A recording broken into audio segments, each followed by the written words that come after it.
नमस्कार, स्वागत है आपका इंडिया न्यूज 28 में। आइए बात करते हैं इस वक्त की बड़ी खबर की। कंपोजिट सरकारी विद्यालय डांडी में भव्य वार्षिकोत्सव।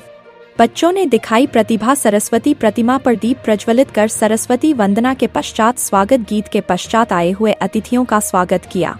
प्रतापगढ़ क्षेत्र के प्राथमिक विद्यालय डांडी पूर्व माध्यमिक विद्यालय हरपुर में वार्षिकोत्सव व विदाई समारोह का आयोजन इस तरह किया गया कि कार्यक्रम किसी प्राइवेट विद्यालय से कम नहीं लगा। सुंदर मंच सज्जा, रंगारंग सांस्कृतिक प्रस्तुतियां और विद्यार्थियों की शानदार भागीदारी ने सभी को प्रभावित कर दिया।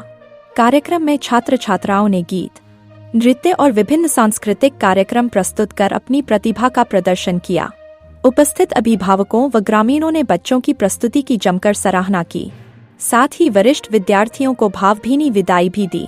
कंपोजिट विद्यालय डांडी में विधायक विश्वनाथ लाल पटेल जी का वार्षिकोत्सव कार्यक्रम में भव्य स्वागत किया गया। बैच पुष्प गुच्छ से विद्यालय के प्रधानाध्यापक अरविंद शर्मा एवं दीपांजलि सिंह विधायक जी का आभार व्यक्त किया।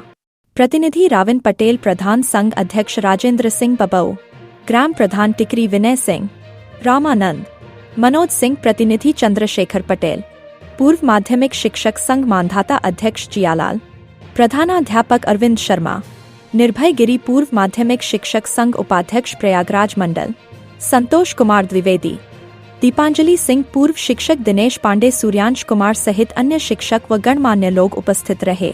अतिथियों ने कहा कि सरकारी विद्यालयों में इस तरह के कार्यक्रम बच्चों के आत्मविश्वास और प्रतिभा को निखारने का अवसर देते हैं।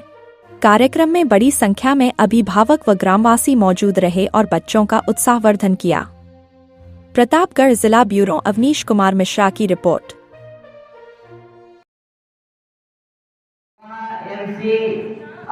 एनसीईआरटी की पुस्तक पढ़ाई जाती है। राष्ट्रीय शैक्षिक अनुसंधान परिषद नई दिल्ली से जो कार्यक्रम में लिया जाता है उसी की पुस्तकें पढ़ाई जाती हैं। जो बच्चे एसपीडीएम कलेक्टर बनना चाहते हैं वही कोर्स इसमें पढ़ाया जाता है। प्यारे बच्चों और जो विभाग साथियां आए हुए हैं उनको ये जान लेना चाहिए कि जो नर्सरी से पढ़ के जाते हैं उनको एनसीईआरटी की पुस्तक 1 से लेकर 12 तक की पूरा अध्ययन करना पड़ता है और इन्हीं पुस्तक से आईएएस की परीक्षा में पूछा जाता है। प्यारे बच्चों और जो हमारे यहाँ विभाग कलाएं हैं उनको आप देख रहे हैं कि इसमें जो अध्यापक नियुक्त होते हैं, सरकार नियुक्त करती है, उसका कंपटीशन होता है और उसमें जो पास होते हैं वही अध्यापक होते हैं। और जो प्राइवेट स्कूलों में अध्यापक होते हैं वो हाई स्कूल इंटर होते हैं, कोई बीए होते हैं, वैसे उसमें जाके पढ़ाने लगते हैं। बहुत सारे अध्यापक ऐसे होते हैं जिनको स्पेलिंग भी नहीं मालूम होती। प्यारे बच्चों और जो हमारे यहाँ के अभिभावक को समझना चाहिए कि हमको आपको इसी विद्यालय में ही, प्राइमरी में ही पढ़ाना चाहिए।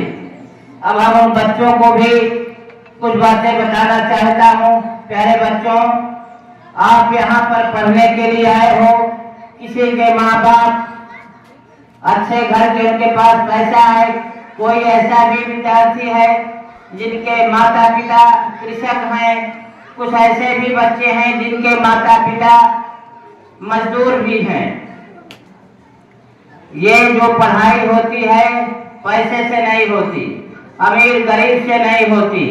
आपके मन में एक भावना होनी चाहिए कि हमको पढ़ करके एसपी, डीएम, डॉक्टर, इंजीनियर, वैज्ञानिक बनना है। और जो आपके मन में होगा, आप पूरे मन से तैयारी करोगे तो निश्चित तौर पर सफलता मिलेगी। इसमें बहुत सारे ऐसे बच्चे हैं जिनके माँ बाप पढ़े लिखे नहीं होते। उन बच्चों को भी अपने मन में किसी प्रकार की हीन भावना नहीं रखनी चाहिए। अगर घर पे कोई पढ़ाने वाले नहीं है तो यहाँ से पढ़ने के बाद जाइए, उसको पढ़िए शाम को, फिर सुबह जब यहाँ आइए तो जो आपसे ज्यादा तेज पढ़ने में लड़का हो, आपका साथी, उससे पूछ लीजिए। अगर वह नहीं बता पाता तो फिर दोबारा आप अपने अध्यापक से पूछिए, तो आपके अध्यापक को सारी चीजें आपको फिर वो रिपीट हो जाएंगी। और इस तरह से जब आप तैयारी करते रहोगे, अपने मन में जो आपने भावना रखी है तो निश्चित तौर पर सफलता आपको मिल जाएगी। आप कछुए और खरगोश की कहानी भी पढ़े होंगे, दोनों में होड़ लगी जीतने की, कौन पहले पहुंचेगा। तो खरगोश बहुत तेजी के साथ दौड़ा और वो एक जगह थक करके सो गया। कछुआ धीरे धीरे चलता रहा और वो विजय प्राप्त कर लिया। प्यारे बच्चों, आपको यहाँ से घर जाइए, ये नहीं कि आप 4-4, 5-5 घंटे पढ़िए, जो भी पढ़िए 1 या 2 घंटे एकदम पूरे मन के साथ पढ़िए और वो निरंतर साल भर उसी को उसी तरह पढ़ते रहिए। आप थकिए नहीं, जो आप पढ़िए वो आपके दिमाग में आ जाए। इस तरह से अगर पढ़ोगे तो आप अपनी कक्षा में सबसे ज्यादा तेज पढ़ने में होगे। कुछ विद्यार्थी उद्दंड भी होते हैं, तो अगर वो आपके साथ उद्दंडता करते हैं तो आप अध्यापक को बताइए, आप उनके ऊपर कतई वो उनके क्रियाकलाप की ओर मत जाइए। वो आपको साथी बनाना चाहेंगे कि ये भी अपने रास्ते से बच्चा भटके और वो भी हमारी तरह हो जाए, मारपीट करने वाला, घूमने वाला। तो आप अपने मन से पूरी तरह से निकाल दीजिए।